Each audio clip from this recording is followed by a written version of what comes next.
The Benjamin Dixon Show is only possible with listener support. Go to www.thebenjamindixonshow.com to register for our blog and join the Progressive Army.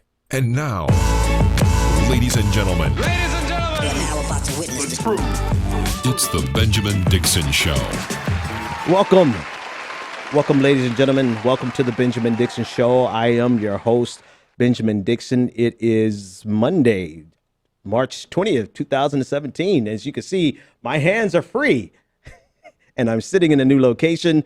And that's because I've got help here, and I've had help here for a little while, but it just took me a little time to get them up to speed on how to run all the equipment. So it's going to be a little different going forward. I'll be behind the main desk here at the studio while my main man Max is running the system. Max, I don't know if Max wants to say hello to the audience. He doesn't have to, but if he does, he can say hello. Max, tell the audience hello.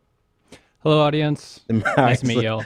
This is Max. If you've been following the bonus show, you've met Max and you've heard his politics, and you see why I keep him around, why I haven't fired him yet. Anyway, that's a whole different conversation. But he's been on the bonus show. He's been bringing a lot of great additions to the show. So I'm not going to put you on the spot too much more, Max. But anyway, that's what we're doing. Welcome. There's a lot to cover. I have been very silent on Donald Trump's hearing today. The Russia hearing, James Comey's hearing. I've been silent because I'm rather agnostic about Russia. I was agnostic about Russia really up until today, and I'll explain what I mean momentarily. But realistically, I find it interesting that people have accepted or rejected this Russia thing almost as a statement of faith, almost like a religious belief. And I find it really fascinating. I was just waiting on evidence. More importantly than evidence, not more important, but in the absence of evidence that could be made public, what I wanted was for somebody to put their name and their reputation on the line on behalf of the narrative that Russia was involved. See, you got to give me one or the other. Like, you can't just tell me Russia was involved and I'm just supposed to accept it. You either let me see some evidence, or you put your name and your reputation under oath. You put it on the line and testify that based on the evidence that you can't release, this is what happened. And that's what Director Comey did today. All right, so we're going to watch a couple of clips and dissect it, and then you, of course, can get in the conversation, 857-600-0518. Let's watch the first clip. Okay, so thanks to the modern technology that's in front of me right here, I've got a that Russia did not influence the electoral process. So that's not quite accurate, that tweet. I'm sorry, I haven't been following anybody on Twitter while I've been sitting here. I can read it to you. It says, the NSA and FBI tell Congress that Russia did not influence the electoral process. This tweet has gone out to millions of Americans, 16.1 million to be exact. Is the tweet, as I read it to you, the NSA and FBI tell Congress that Russia did not influence the electoral process, is that accurate? Yeah. Well, it's hard for me to react to that. Let me just tell you what we understand the state of what we've said is. We've offered no opinion, have no view, have no information on potential impact, because it's never something that we looked at. Mm-hmm. Okay. So it's not too far of a logical leap to conclude that the assertion that you have told the Congress that there was no influence on the electoral process is not quite right. Right. It certainly wasn't our intention to say that today, because we don't have any information on that subject. All right. That's not something that was looked at. Right. All right. So we jumped right into the meat of it, right? So what they're responding to is the fact that President Trump was live tweeting the hearing, and in his live tweet, he made an assertion, and I think we have that image. He made an assertion that that the FBI director, NSA director, or director of national security said that Russia didn't have any impact. And what's beautiful about this is that in real time, he was debunked that assertion. Here's what they said, and here's what they didn't say. Number one, he made it clear in this rebuttal that he did not have any evidence to support it or refute it because they're not investigating that. And by that, let's be specific. The question really is, did Russia have any impact on the electoral process? More specifically, did Russia change the tallies of votes? And here's the thing. Nobody of any reputation should be asserting that Russia changed the tally of the votes. And I think this ambiguous language that's been lingering out there that leaves it up to the imagination of the viewer to fill in that gap themselves is highly irresponsible by media heads, by Democratic leaders. But when you cut down to the meat of it, not a single person is putting their reputation on the line saying that Russia messed with the votes, changed the tallies. No one is making that assertion. However, Donald Trump floated that reality, which is what James Comey spoke to. And more specifically, he said they don't have any evidence because they're not investigating that. Donald Trump floated this almost as a means of absolving himself of Russia having any involvement. And I think this is really worth parsing here. This is worth parsing because, one, Russia could have had involvement, and the FBI and 17 intelligence agencies say that Russia was involved. Define involved. Well, the way they define involved is basically a smear campaign, or being an intermediary, being the people who hacked the information, hacked the DNC, hacked John Podesta, and passed it to Guccifer 2.0. Guccifer 2.0 passed it over to WikiLeaks. What they passed over are emails, unflattering conversations that they felt were substantive enough to actually sway the opinion or to undermine people's confidence in the electoral system, more specifically, to undermine their confidence in Hillary Clinton. Now, I push back against that notion because really, when the information came out, you either rejected it because you didn't care and you already loved Hillary Clinton, or it really confirmed your suspicions about Hillary Clinton, about the DNC, about John Podesta. So I personally don't have any gut instinct as to whether or not this had an electoral impact in terms of swaying opinion.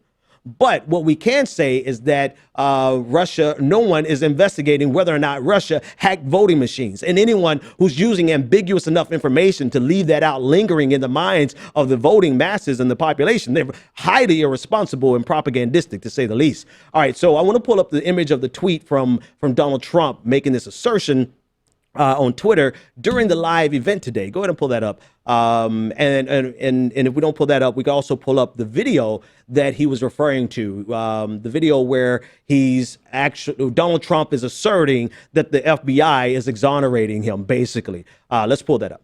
So my question, as of today, Admiral Rogers, do you have any evidence that Russia cyber actors changed vote tallies in the state of Michigan? No, I do not, but I would highlight we're a foreign intelligence organization, not a domestic intelligence organization. So it would be fair to say we are probably not the best organization to provide a more complete answer. How about the state of Pennsylvania? No, sir.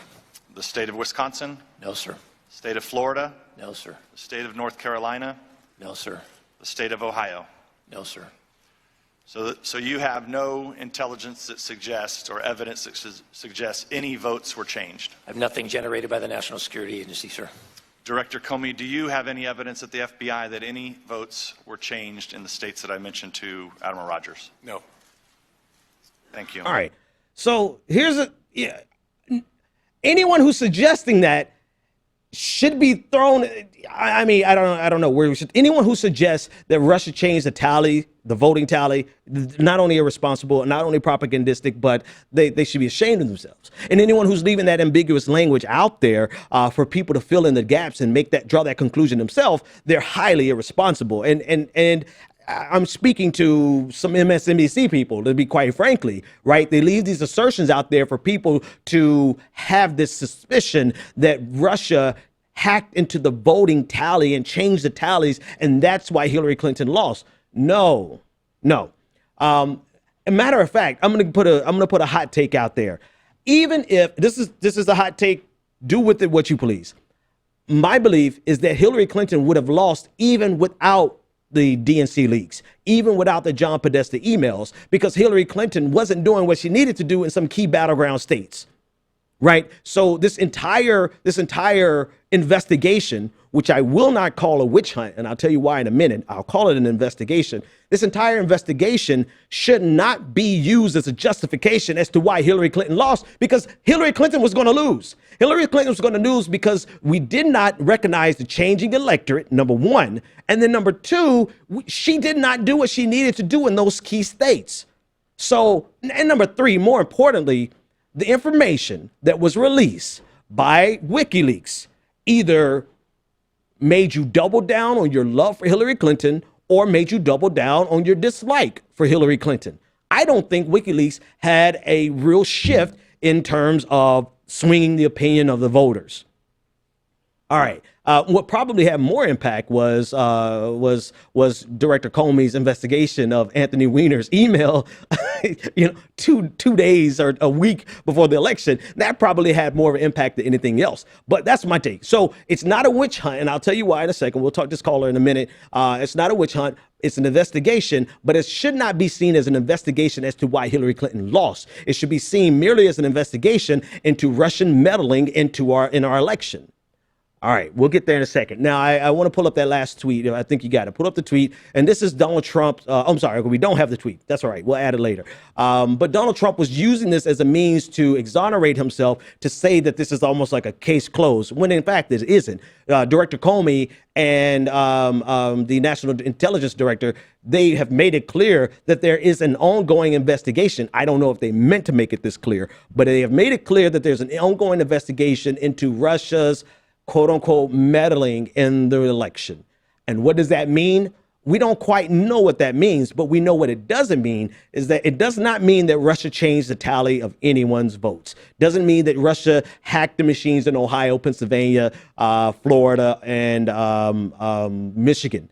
It means that Russia, more than likely, according to Director Comey, who's put his name under oath, and according to the Director of National Intelligence or National Security Director, they put their name, their reputation, and they've said it under oath that they have evidence to support the fact that Russia was involved in the hacking. Russia was Russia used Guccifer to be the intermediary who passed it to WikiLeaks, and WikiLeaks let it out. That's what so there's an investigation, and there should be. Let's take this first caller. Caller, you're live on the air. What is your name, comment, and/or question? Hey, Ben, it's me, Jared, from Downingtown, PA. How you doing? I'm doing great, Jared. What's on your mind, man? Pretty good. It's time for Jared's Story Corner reading session. All right, let's not make it too long, though. Go ahead. Okay, I won't be too long, but this is like an article. I know I'll cut the formalities here, but I saw an article when I was watching Ed Schultz, and you know of Ann Coulter, right? Of course. The old lovable Ann Coulter, the basically white nationalist now. She wrote a recent article, and when I was watching Ed Schultz, and in the article, I went to her site and actually read it. Mm-hmm. And in the article, she praises two fascist Asian dictators the United States government supported. She cites Chiang Kai-shek and Ngo Dinh, president of South Vietnam. Now, those were two nationalist dictators we propped up. And she said that's why we should basically support Vladimir Putin. Okay. And, and this is a really funny one when she cites this. She compares Putin's refusal to allow an LGBTQ march in Red Square to Obama in 2008 and his position on gay people. What the hell is she talking about there? Who knows, man? Who knows? What? This whole article is just so crazy. And then she talks about Putin embracing the Russian Orthodox Church because she's a Christian, a devout Christian. And and then she just goes on about how the Soviet Union is bad, but the current Russia is good, which kind of brings me up to my point. We can make fun of like the Russian hysteria every now and then, but we have to also remember there's a lot of right-wingers who like Putin too, because Putin is a fascist. Trump is a fascist. They're all fascists, okay? They're all birds of a feather. Fascists, exactly. So I don't think we should let off this kind of, fascist ideology that seems to be spreading, on the right, who are very fascist in their ideology. All right, good point. Good point. Thanks for the call, Jared. To that point, it's not only that, right? So you have this weird intersection that I find fascinating, if not irritating. More on the fascinating side. This weird intersection between solidarity on this issue with people on the left and people on the right. People on I'm going to find a non-pejorative, a non-ableist way of describing them. I don't have it for right now, so I won't try. But the disgruntled left. Let's go there. Disgruntled left. That's decent enough, right? I shouldn't get in trouble for that. All right. So the disgruntled left and the far right. And the solidarity that is fascinating to me is the one that almost as a religious statement rejects the possibility that Russia was involved. It gets a little deeper into some belief that somehow Russia is the good guy here, and this is just for lack of a better word. If not the good guy, they're the victims of American propaganda. And if not the victims of American propaganda, that Russia is innocent in this, and America is the evil empire. And this is the weird intersection because the Ann Coulters of the world, they'll never say that America's the evil empire, but they will find love and affection for Russia's authoritarianism. Because quite frankly, Republicans do love authoritarianism. And I don't care what they can say they love freedom all they want. Donald Trump's first move was to rule by edict, the very thing they accused Barack Obama of. So Republicans are far more authoritarian than any other ideology in America. Yes, you can find authoritarianism on the left, but Republicans, they are drenched in it and they love it. And I find it fascinating that there's this weird intersection of the left. And I don't call it the horseshoe theory in this regard. I just find it fascinating and irritating because here's the truth of the matter. If you reject at this point that Russia was involved in the election, then you're doing so against at least the testimonies of people who have put their name, their reputation, and they have said it under oath. Does that mean that they could be lying, that they couldn't possibly be lying? No, it doesn't mean that. But what we're saying is we have more items on the table. I can't call it evidence. All I can say is we're taking the word of people who put their name, their reputation, their career, and they've said it under oath, right? We have more cards on the table that suggest that Russia was involved in this election. That does not change. And this is the most important thing that I think people they forget. It can be both and. Hillary was going to lose. Hillary was going to lose without the help of the Russians, right? That does not mean that we should turn a blind eye to Russia's involvement.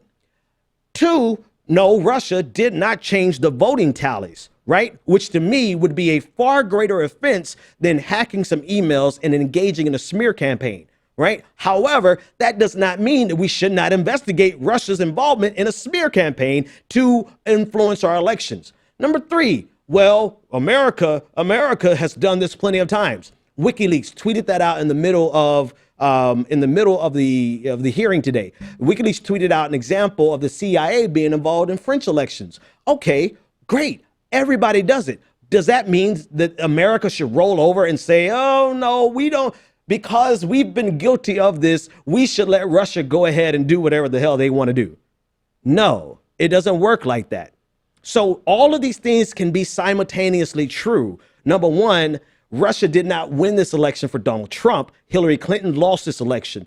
Number two, Russia may not have, shit, I'm getting old. I got to start writing stuff down now. But I'll go to number three. God dog it, these are some good points. This is a good point. So number one, Russia did not win this for Hillary Clinton, for Donald Trump. Hillary Clinton lost it. Number two, America may be guilty of doing these things, but that does not mean America should roll over and then we should not investigate. That's the most important one. There's another one in there that's pretty important, but you get the point. The point is this. Why does your religion force you to just say, no way Russia was involved? That's a statement of faith. You have no more evidence to suggest that Russia did nothing than people who are around here saying Russia changed voting tallies. Neither of you groups have any evidence to substantiate either one of those claims. So it's beyond me. Why is it difficult for people to say the simple truth? The American government believes Russia was involved. The FBI director has put his name, his reputation, he said it under oath that Russia was involved. Russia did not win this election for Hillary Clinton, but that doesn't mean that we should not investigate. America has done this in the other countries, but that does not mean that we should not investigate. And if you believe that America should just lay down and allow Russia to hack us because we've hacked them before, then I don't know what to tell you. I don't think I can really engage in a conversation with you because, it probably would devolve quickly. Anyway, let's watch another clip. All right, we have a caller. Let's take the caller. Caller, you're live on the air. What is your name, comment, and or a question? Hey, Ben, this is me, Bryce. What's going on, Bryce? So, yeah, I do agree that, because, every country, especially these rural countries that are dictatorships and things of that nature, all do messed up things and hack and all kinds of things and, whatever they do. And I do agree that we should definitely check to make sure that, our country isn't being compromised. But, of course, at the end of the day, Hillary lost and the DNC lost on their own, and they haven't learned yet. And, I don't know if they will. But, yeah, it is important that we make sure that, another country isn't doing anything too crazy. All we do know, the truth is that Trump and especially his sons and a lot of the administration, teamed up with Russia for money purposes. We know about that. Mm-hmm. And I think even every progressive can sit there and know that is an accurate statement that took the money. Yeah. Now, of course, everything else that's on the DNC and on the establishment and on the corporate people, corporate Democrats, that's on them. So, and now Trump's approval rating is 37%. Yep. And, all his people that voted for him were like, wait a minute, I'm getting hurt too. Yeah. And so we'll see. I mean, that's the real story, man. That's the real story, Bryce. Thanks for the call, man. The real story is that Donald Trump, not only is he low in the polls, but he is directly engaging in activities that are going to hurt his voters, like straight out hurt them, like in very tangible, real ways, very quickly. From the agencies that are designed to help Appalachia in their transition into not only legal services but also a transition to a different economy. He's cut those. And that's directly going to hurt the hell out of his voting base. They're going after Medicaid, the Medicaid expansion, not only just not a Medicaid expansion, but Medicaid in general. It's going to hurt his voters. And this is one of the things that bothers me about the furious nature with which Democrats are pursuing this Russia story. It's not even necessary, right? It's necessary from a national security perspective. We should not roll over and allow Russia to meddle in our elections, even if we're doing it abroad. That might be a hot take. People may not like it, but that's reality, right?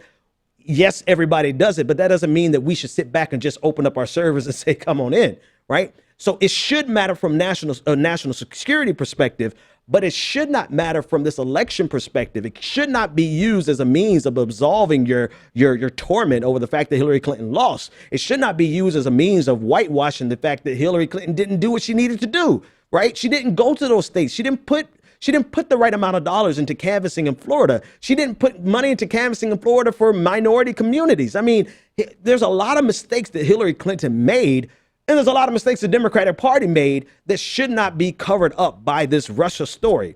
However, we can do both.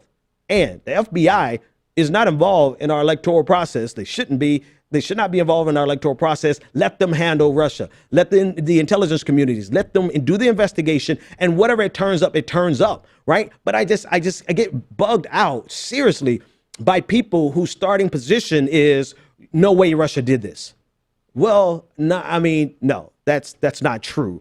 Actually, if you can accept the fact that America does this everywhere, you should be able to accept the fact that Russia does this everywhere. Even if you don't need, like, for me, I personally needed somebody's reputation on the line. Like, I'm not really good with anonymous sources. I want you to put your skin in the game. James Comey put his skin in the game today. Hate him, love him. All I can say is that he's been on both sides of every issue throughout the campaign. So, like, whatever horse he may have had, he's ridden on both sides, right? He put his name, his reputation, his skin in the game. I'm going to accept it. I'm going to accept it at his word because he put his if he's lying under oath. All right. So I'm going to accept it. Russia was involved. Russia hacked these emails. Russia sent the intermediary over to WikiLeaks. WikiLeaks is not your friend. That's the next segment after this caller. We'll talk about WikiLeaks and my ongoing beef with them. But the point is that we have to do both and. We should address the national security issue, and this should not be allowed to let the Democrats feel as though they should have won, because they were going to lose regardless, because they did not see the shifting electoral dynamics and they did not do what they needed to do in the key states that they should have done it. Let's take the next caller. Caller, you're live on the air. What is your name, comment, and or question?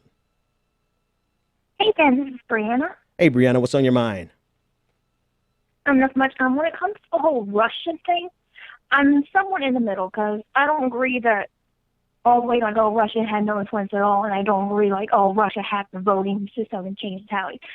Because I'm like, I don't know what kind of involvement Russia had, but you have people like James Comey coming out like, yeah, they believe they had some meddling going on. Mm-hmm. So I'm thinking, we should all just, let them investigate. Pull back and just let them investigate. Because we have far more important things right now that Trump's doing. Yes. Like the healthcare plan, gutting all these programs, gutting public education, and just bringing more chaos throughout the world by, starting fights with other countries.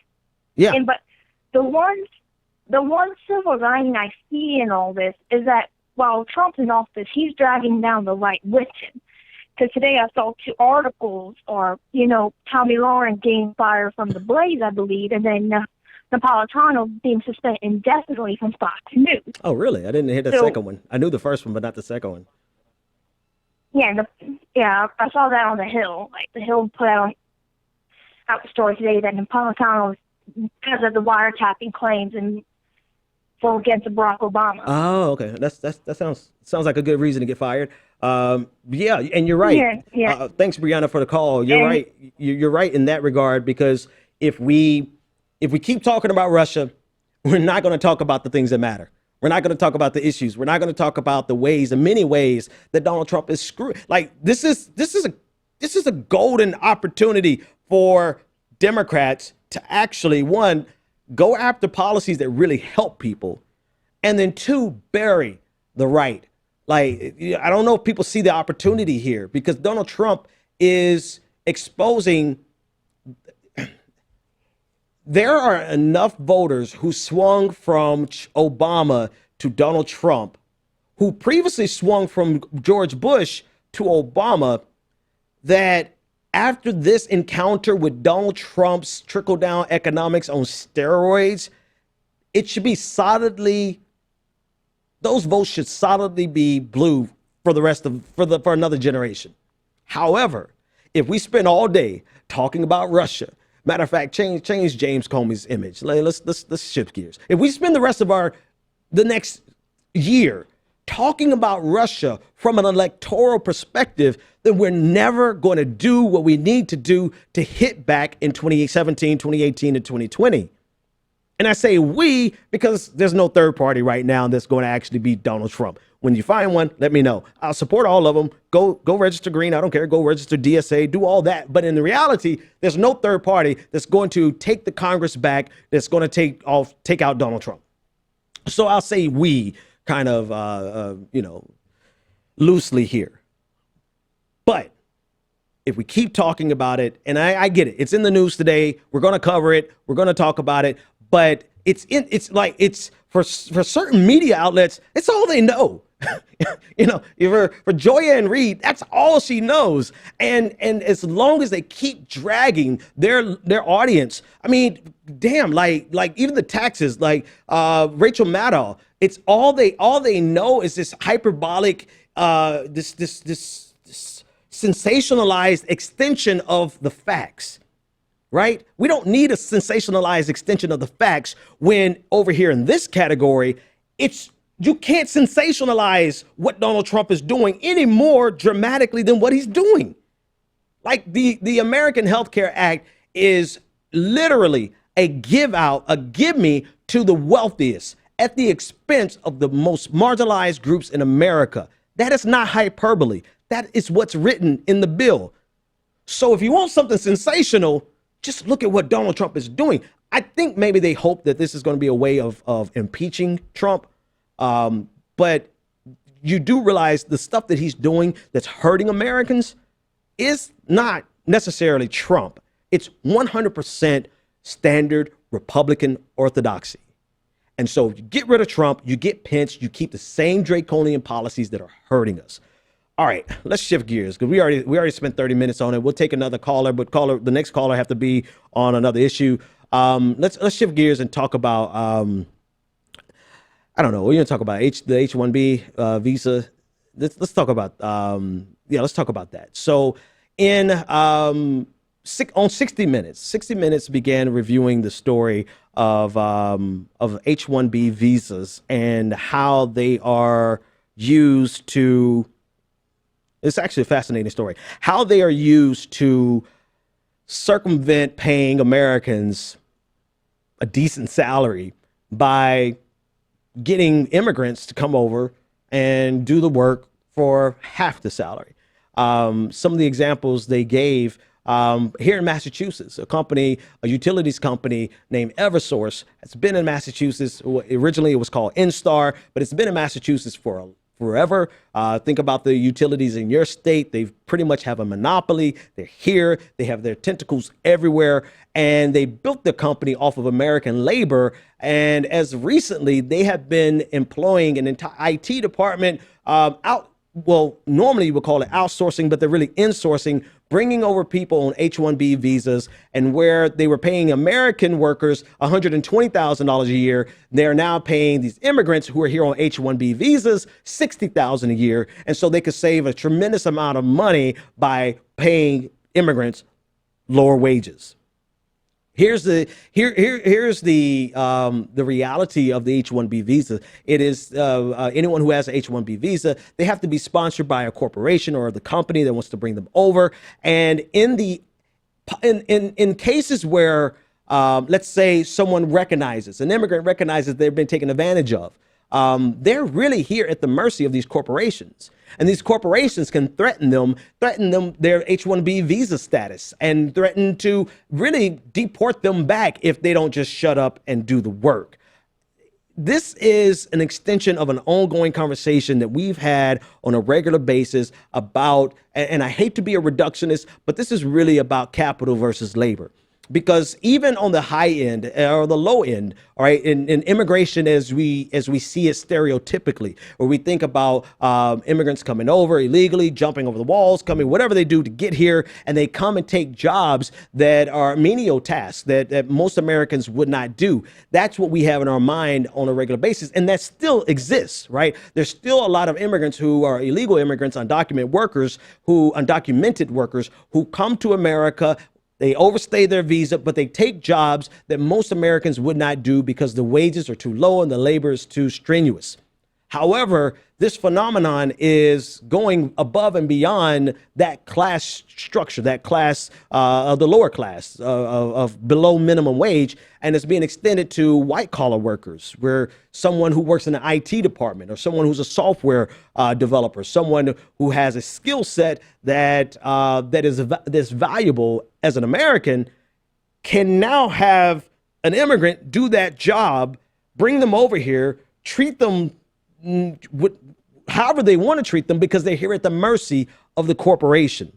And this is what 60 Minutes was going over last night. There's a couple of examples, particularly in Florida with Disney World, where they have campuses where they bring workers and they bring them here, they let them stay on campus, and they pay them wages that they would not be able to pay Americans. And there's not really much these immigrants can do about it because, again, they're here almost at the mercy of these corporations. In a lot of ways, this conversation, and not in a lot of ways, but very sadly, this conversation is often used as a means of attacking the immigrant. And this is where it trips me out, because this is not about immigrants who want to come over here and rob American jobs. The real source of this is about corporations who want to get the cheapest labor possible. And so it blows me away if we understand this with the low end jobs, right? The low wage jobs, the jobs that they don't even want to pay minimum wage for. We understand this, but somehow we can't extrapolate that same thought to these white collar jobs that are now being insourced to immigrants. On the low end, we recognize that these corporations want to be able to pay next to nothing. They don't want to pay the minimum wage. And so they get people who are undocumented, and they are constantly going to hire them because they want to pay the lowest wage they possibly can. And if we were really concerned about ending illegal immigration, undocumented workers, we wanted to do that, then we had the capacity to do it right away by actually prosecuting corporations, business owners who hire illegal workers, illegal immigrants, undocumented workers. But we won't do that, right? What we do instead is we vilify the immigrant. We vilify the undocumented worker. And so it's like the best of both worlds. You're able to always point to someone and make them the villain and make it so that you can always push people to the polls to get you reelected because of the boogeyman over here, simultaneously never holding corporations who are making a profit off of this undercut salary. You're never holding them accountable. And this is the same exact concept with the H1-B visas, right? These corporations, I mean, a lot of people are using this as a justification to say this is why Donald Trump's travel ban is, well, not the travel ban, but this is why Donald Trump's draconian measures on immigration are necessary, right? Because these people are stealing jobs from poor people. These people are stealing jobs from black people. These people are stealing jobs. Reality of it is that they don't want to hire you anyway.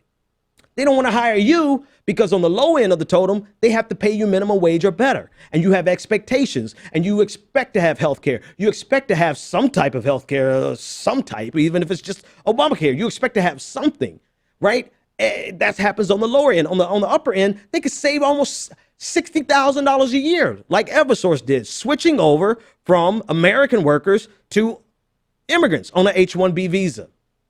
The abuses that this system has encountered is almost like this natural evolution from where it began in the first place. Where it began originally was in the effort to find talent globally that does not exist in the United States.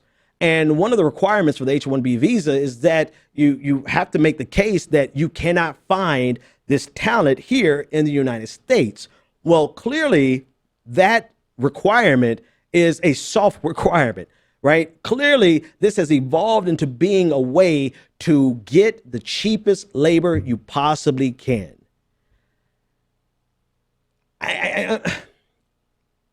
What's amazing to me is that we don't call it what it is, and we don't just address it for what it really is. This is just another way for corporations to skirt our laws on minimum wage on the low end, but also to skirt American talent. I don't blame immigrants. I don't. They're going to take the jobs that they can get. And it just blows me away that people are stuck there. Like, this is a problem of immigrants coming to take your job. No, this is a problem of corporations wanting to get the biggest profit they possibly can by paying the lowest wage they possibly can. This problem is as old as capitalism is. This problem is as old, is older than slavery, right? As much as people view slavery as a racist institution, it was equally a capitalistic institution to get the cheapest labor they possibly can.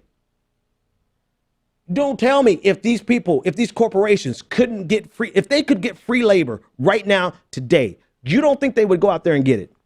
Because there's still always has been, reduce this down to the natural forces that are in competition, that are at war with each other, and that's capital versus labor. Capital never wants to pay a dime more than they have to pay. If they could find someone locally to do it for cheaper, they would do it. If they have to go globally and create an entire framework, create an entire world, bring people to the United States and have them at the mercy of corporations in order to get cheap labor, they're willing to do it. And the question is, how long will our politicians allow corporations to, I don't want to use this word, but I don't really have another word. Let's just say to plunder, to pilfer and plunder labor on the global stage. All right, let's take this caller. Caller, you're live on the air. What is your name, comment, and or question? What's going on, Ben? It's Al, man. I normally tweet you a lot on. Hey, Al, what's going on, man? Twitter, man. Yeah. Yeah, I finally get a chance to talk to you, man. It's a pleasure, sir. Hey, pleasure's mine, man. Pleasure's mine, man. What's on your mind? Oh, man, you broke it down. I've been telling people. You ever heard the book called Half? What is it called? I'm trying to think of what it was. It was called. The halves have never been told. The halves have never been told. Yeah, and it talks about capitalism. See, a lot of people think it's racism, but it's more about classism. What America's trying to do is they're trying to find ways to drive down wages. That's why you got all these right-to-work states. Think about it. Kentucky was the last southern state to get the right-to-work state. They're trying to find their best way to drive down wages. Now, everybody wants to point the blame on Bill Clinton for NAFTA, but if you remember, Bush was the one who instituted it. Now, a lot of people don't realize when NAFTA came, that's the reason why a lot of these legal immigrants came to America, because their job became menial, and then they wasn't used to working in the factory, so they were mostly agriculture. So they started coming across the border. Just like you said, I'm going to tell you another thing. I live here in Michigan. You have a lot of people, a lot of Arabs that own gas stations and stores, and they were getting work visas for their family members, so they wasn't really hiring people in the community. They were letting them work for a certain period of time and then send them back to the country and then bring them back again. The same thing what you're talking about right now. The sad part about it is that most people don't know, Ben, that it's all about economics. Dr. Clark Anderson talks about it in all of his books, but the sad part, we haven't woken up as a community. Yeah, I'm talking about the African American community. The reason why we're not beneficial because we haven't taken the lead in terms of educating our kids and working with our own policies. Plain and simple. We allow other people to dictate to us. So what's your take on that, man? First of all, thanks for the call, man. Great call. I agree with you, right? I think what happens, though, particularly in the black community, because I'm seeing this all the time, I see it's easy fodder to blame the immigrant, right? Because blaming the immigrant, you can probably get some results that you want, or at least you think you want, faster than you could using a class analysis, a class critique of what's going on, right? A critique of capitalism. I have seen people that I like, that are generally friends of mine, abandon class critiques in exchange for vilifying immigrants. When the reality of it is the immigrants aren't going to come here if the jobs aren't available for them. So we really need, if your real concern is about the lower wages and the suppression of wages, then why don't we address the corporations that are hiring the illegal immigrants and the undocumented workers? Nobody's going to do that. And it's because it becomes easy fodder. It becomes the low-hanging fruit because it stirs the passions of men to make you look over here and say, that person is our enemy and that person is the reason that you're broke, right? And this is exactly how Donald Trump won. Donald Trump won on this idea that the reason that you're broke is because of Mexicans, or the reason that you're broke is because of liberalism, or the reason that you're broke is because of whatever number of things, because Barack Obama, whatever they wanted to list. In reality of it, the reality of it is that the reason you're broke is because this system is structured to pay you as little as they possibly can, and to charge you as much as they possibly can. So you're stuck in the middle of a system that simultaneously wants to charge you more for rent than you can afford to pay, while paying you the cheapest salary that they want to pay. That's why you're broke. And if nobody's ever going to address the systemic problems of it, all they're going to do is have you running around, arguing with, oh, the Mexicans, that's our problem this year. The Muslims, that's our problem next year. The coloreds, that was our problem 50 years ago. It's the same story. It's the same story, using the otherification and the vilification of a certain segment to distract you from ever addressing the underlying issues, which is corporations only want to pay you the smallest amount that they could possibly get away with. During slavery, it was free. Cost of living. Cost to feed you some gruel. Right? Today, it's minimum wage. If you're white, and this has, and I think it's poetic that this problem is no longer just a problem of the lower classes. This problem is a problem of even the white collar jobs, right? So you know when this will change. This will change when someone starts outsourcing CEOs or insourcing CEOs. When you have someone come over on an H1-B visa in order to take a leadership, a managerial, or a C-level position, then you probably will start seeing some changes. Until then, corporations have it made. They're able to vilify a certain segment and get away with paying that segment the lowest wage they possibly can. All right, let's take this next caller. Caller, you're live on the air. What is your name, comment, and or question? Hi, I'm Evan from Vancouver. Evan, what's going on, man? Thanks for the call. I grew up in the States, but I'm living up in Canada now. Okay. I'm listening to you talk about, the problem. Hello? Yeah, I'm here. Go for it. Yeah, I'm listening to you talk about the problem is, corporations exploiting people and paying the lowest wage, and I think that's all true. But I think there's more problems that we're going to have going forward, and that is that the sort of productivity of us, of humanity as a society, has exploded.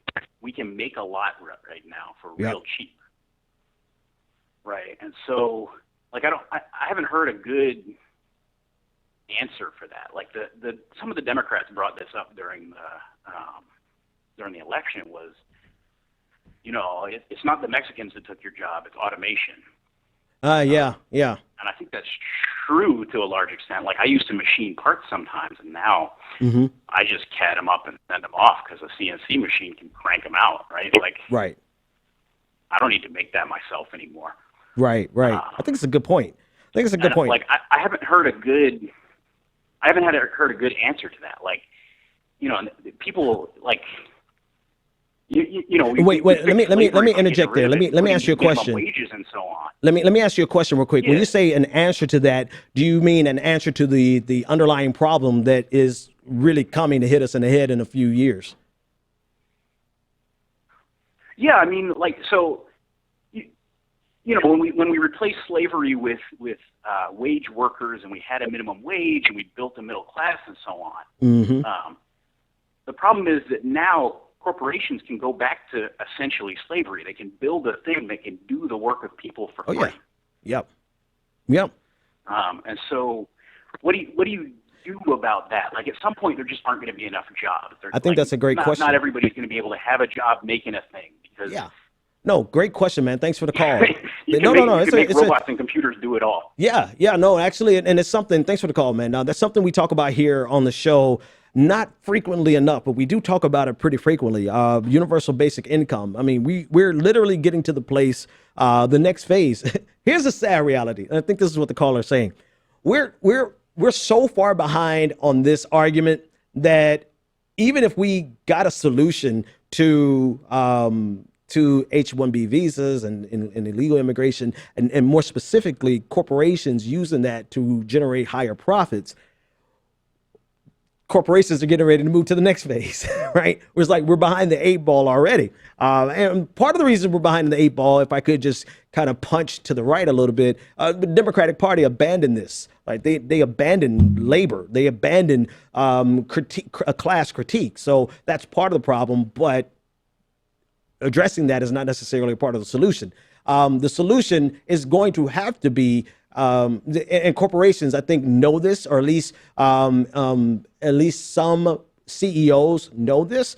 There's no way that the American economy, American society, can withstand the weight of having millions of people who literally cannot get work because of full automation. Our political system can't handle that weight. So I think it's going to be inevitable that universal basic income becomes a part of our conversation, not without growing pains, not without a lot of painful conversations. But the reality of it is they really only have one choice, right? They're not going to take Americans who are used to a normal level of subsistence, of life, and push us back into the, being serfs, right? Where we're basically living at the mercy of lords, right? They're not going to be able to do that without a full-on actual violent revolution. So because they know that, eventually we're going to have to get to a place of universal basic income that changes the entire structure of what labor has to do in order to survive. It will no longer be about making enough to survive. It'll be about finding your place in this new society that doesn't really need labor as much as it used to need labor. And of course, that is the Cliff Notes version of that conversation. But it needs to be expanded on a lot more. Thanks for the call. Let's talk about one or two other things real quick, and we only have about 8 minutes.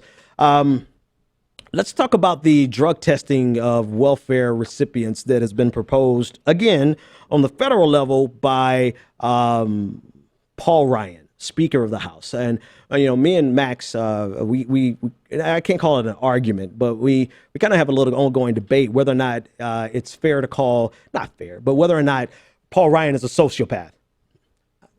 Paul Ryan is a sociopath in my book, right? He has no regard whatsoever for the implications of his actions on other people. He has no connection whatsoever to his own personal hypocrisy, being a recipient of a safety net to help him go to college, but at the same time, while he's in college, dreaming about taking away care and benefits from the most marginalized in America.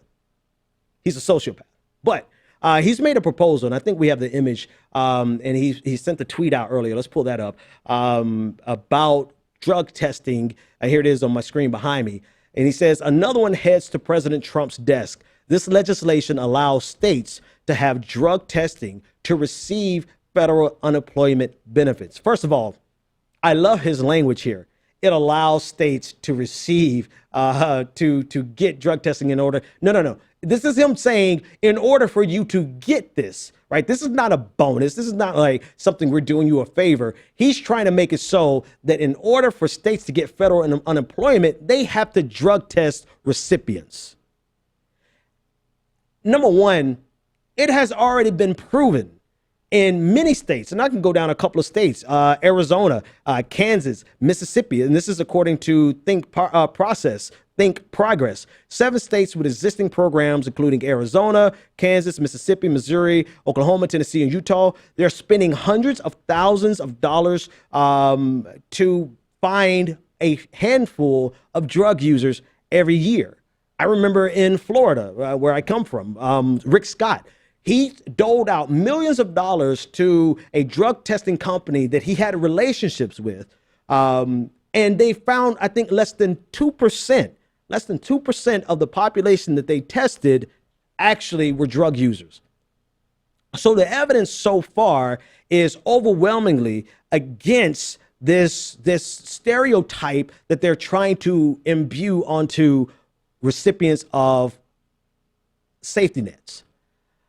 But it's not even really about, it's twofold. The real purpose of this program is to put money into the pockets of drug testing companies many of whom Republicans have relationships with. That's number one. But number two, it allows this perpetuation of this narrative that people who receive benefits or people who are poor are somehow inherently morally bankrupt. And because they're morally bankrupt, that's why they're in the situation that they're in. And they're in the situation they're in because they're morally bankrupt. Therefore, if they're morally bankrupt, it should not be in the government's purview to actually help them, when all they really have to do is stop being morally bankrupt, stop using all of these drugs, stop having sex outside of marriage, stop being a single mother, stop all those things, and everything will work out fine for them. This is really what it is. It's a two-edged double sword for them. They're able to put money in the pockets of some of their donors, and they're able to vilify poverty as well as safety net programs. Ultimately, they're coming after the safety net programs across the board. They want to gut them. And I don't want you to think that this is hyperbole. I want you to hear it out of the mouth of Paul Ryan himself. This is Paul Ryan speaking last week about what he dreams about. While most of us are dreaming about how we can help society, Paul Ryan is dreaming about how the hell he can hurt society. You have been very clear for years, and we've seen compelling PowerPoint presentations about how the entitlements growing out of control is driving the country into a ditch on the debt. Yes. And we have a president of the United States who basically seems pledged not to touch entitlements. Where does that leave us? So it's the healthcare entitlements are the big drivers of our debt. There are three: Obamacare, Medicaid, and Medicare. 2 out of 3 are going through Congress right now. So Medicaid, sending it back to the states, capping its growth rate. We've been dreaming of this since I've been around, since you and I were drinking at a keg. I was thinking about something else. He was thinking about reforming Medicaid. I was. I've been thinking about this shit for a long time. I've been thinking about this shit for a long time. This dude's a sociopath. Like, who sits around and dreams about how you can gut Medicare, gut Medicaid? It's because he grew up on Ayn Rand. I can never pronounce her name right. Whatever. He grew up on her philosophy, who, much like Paul Ryan, is a hypocrite in that they lived off of the government. They were recipients of the social safety nets. But I digress.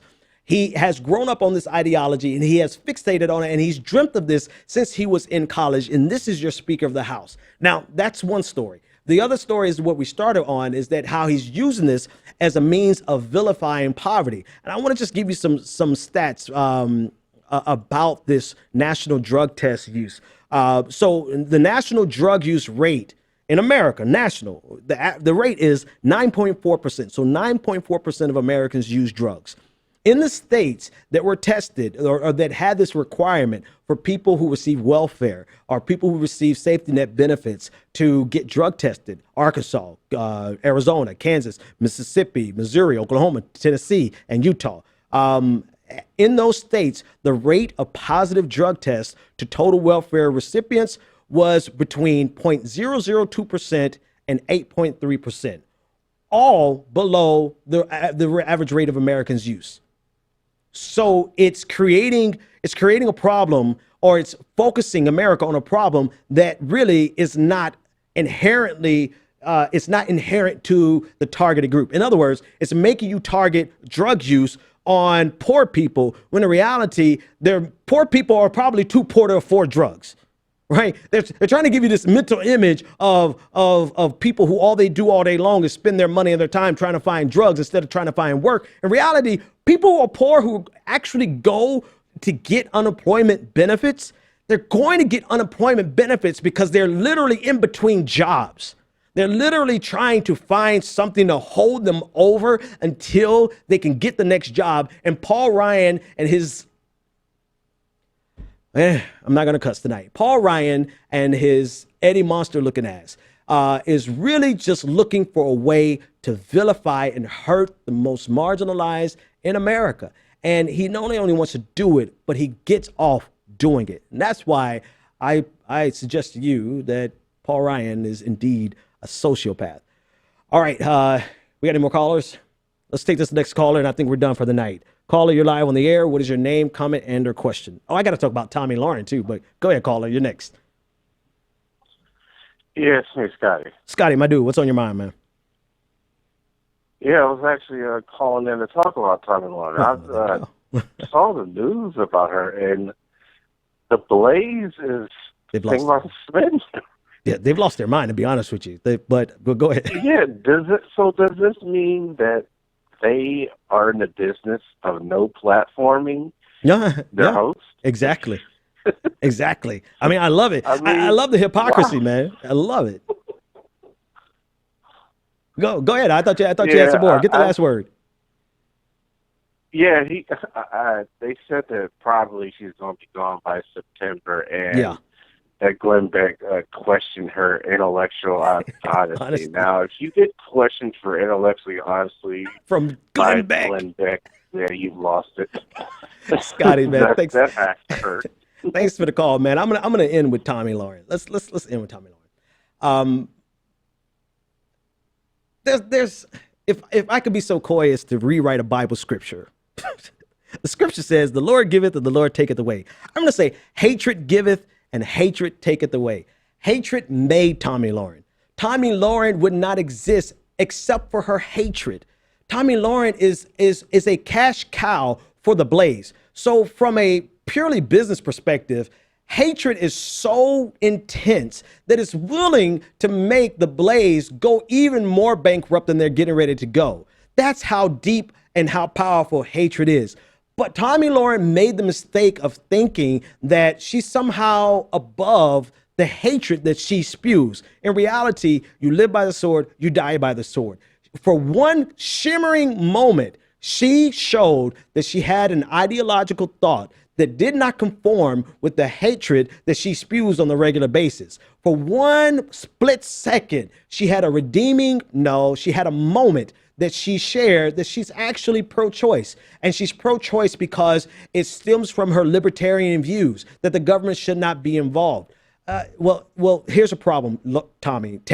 The problem is that you live in a world that is completely fueled and funded by hatred. And now that you've shown that you are not 100% in lockstep with that same hateful ideology that made you the 15-minute star, apparently, I'm sure somebody will pick you up. You'll be okay. That made you a star. You're not in lockstep with them. Now they're coming after you. Your own boss, who is really like the conspiracy theorist, right? He would be Alex Jones if he took his shirt off and rant and raved. But your own boss is selling you out. That's what hatred does. That's what you live in. That's what you... I'm sorry. If a single liberal commentator says anything about how Tommy is a hero or how Tommy is the new face of the resistance, I say that we throw you in the gulag as quickly as possible, because Tommy thrived on this. Tommy thrived on her hatred. Tammy, Toomey, whatever the hell her name is, she grew an entire career off of hatred. And now it's just coming back to bite her in the ass. I don't think I have anything else to say about that. Let's get out of here. The Benjamin Dixon Show is only possible with listener support. Go to www.thebenjamindixonshow.com to register for our blog, join the Progressive Army, and support The Benjamin Dixon Show. It's Ben Dixon! If you like this episode, be sure to share, like, and subscribe.